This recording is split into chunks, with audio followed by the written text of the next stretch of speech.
जिद्दी बहू की मुंह दिखाई। चांदनी बचपन से बड़ी ही जिद्दी किस्म की लड़की है। उसकी शादी एक ऐसे घर में हो जाती है जहाँ पर उसकी सास जिद करने में उससे भी आगे होती है। अगले ही दिन, अरे बहू, मेरी कुछ सहेलियां मुंह दिखाई के लिए आएंगी, तू जल्दी से तैयार हो जाना। और हाँ, कुछ गहने जरूर पहन लेना ठीक से। जी माँ जी, मैं अभी तैयार हो जाती हूँ। और चांदनी तैयार होने के लिए अलमारी खोलती है तो देखती है कि उसमें उसकी येलो साड़ी का तो ब्लाउज ही नहीं है। अरे ये क्या, मेरी इतनी प्यारी साड़ी का तो ब्लाउज ही नहीं है और मेरा तो आज इसी साड़ी को पहनने का मन है। और चांदनी अपनी सास के पास जाती है। माँ जी देखिए ना, मेरी येलो साड़ी का तो ब्लाउज ही नहीं है और आज उस साड़ी को पहनने का मेरा बड़ा ही मन है। अरे बहू, उस साड़ी का ब्लाउज नहीं है तो कोई और साड़ी पहन ले। नहीं माँ जी, मुझे तो आज यही साड़ी पहननी है, नहीं तो आप अपनी सहेलियों को किसी और दिन बुला लीजिएगा मुंह दिखाई के लिए। बहू, ये क्या कह रही है? मुंह दिखाई क्या शादी के 6 महीने बाद होती है? पता है तुझे कितनी दूर दूर से आ रही हैं मेरी सहेलियां। अब चांदनी रही अपनी आदत से मजबूर और लगी जिद करने। पास से आए या दूर से, आई डोंट केयर, मैं तो मुंह दिखाई तभी करवाऊंगी जब येलो साड़ी पहनूंगी। अगर आपको इतनी ही जल्दी है तो ला दीजिएगा मेरा मैचिंग ब्लाउज। बहू, इतनी जल्दी कहाँ से लेकर आऊं तेरे लिए नया ब्लाउज? राजेश भी घर पर नहीं है जो मार्केट से रेडीमेड ब्लाउज लाकर दे दे। देख बहू, अभी तू नई है, इसीलिए मैं चुप हूँ। नहीं तो क्या पुरानी होती तो आप मुझ पर अत्याचार करती? मुझे तो पहले ही पता था इस घर में मेरे साथ यही होने वाला है। इस घर में मेरी छोटी सी जिद भी पूरी नहीं हो सकती। चांदनी यहाँ पर गलत थी। भला सास उसे इतनी जल्दी ब्लाउज कहाँ से ला कर दे? मगर चांदनी को अंदाजा भी न था कि उसकी सास जिद करने में चांदनी से भी 10 कदम आगे है। कल की आई बहू है और इसके नखरे तो देखो, आसमान छू रहे हैं। अगर अभी इसे सबक ना सिखाया तो आगे चल के न जाने क्या करेगी। ठीक है बहू, मैं अपनी सहेलियों को बोल देती हूँ, फिर कभी आ जाएंगी।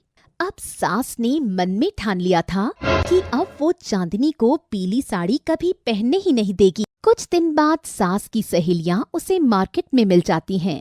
अरे विमला, तूने तो बेटे की शादी भी कर ली और हमें बुलाया भी नहीं बहू को देखने के लिए। अरे नहीं बहन, ऐसी कोई बात नहीं है, मैं तो तुम लोगों को बुलाने ही वाली थी। अब सास सोच में पड़ जाती है। हे भगवान, इन लोगों को कैसे बुलाऊं? मेरी बहू इतनी जिद्दी है कि बिना पीली साड़ी पहने मुंह दिखाई नहीं करवाएगी और मैंने भी ठान ली है कि उसे वो साड़ी कभी पहनने नहीं दूंगी। पर करूं तो क्या करूं? तभी विमला को एक चाल सूझी। अरे बहनों, ऐसा करना, तुम 5 दिन बाद आ जाओ घर पे, तब बिल्कुल फ्री रहूंगी।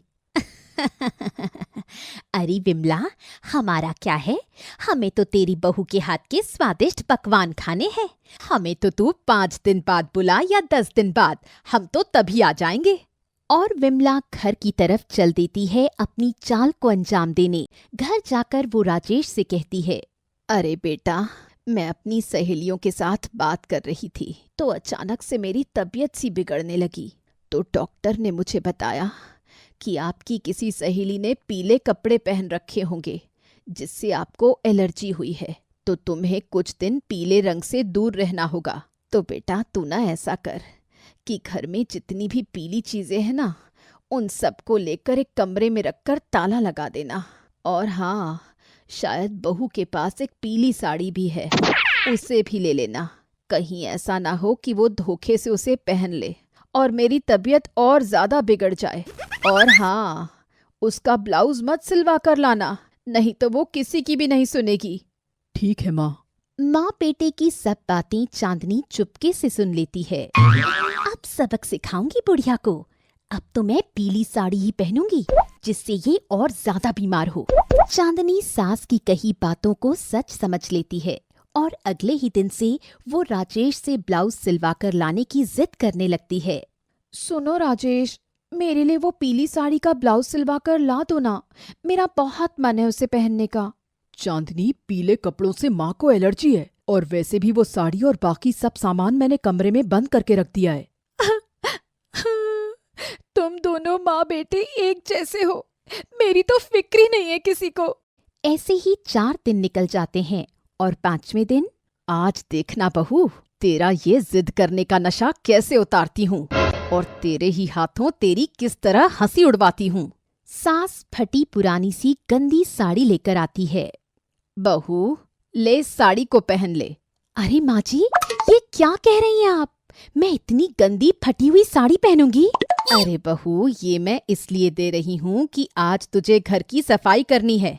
देख तो जरा कितने जाले लगे हैं घर में और इतनी धूल हो रही है। इसे पहनकर सफाई कर ले ताकि तेरी नई साड़ियों पर दाग न लग जाए। ठीक है माँ जी, ये सही कह रही हैं आप।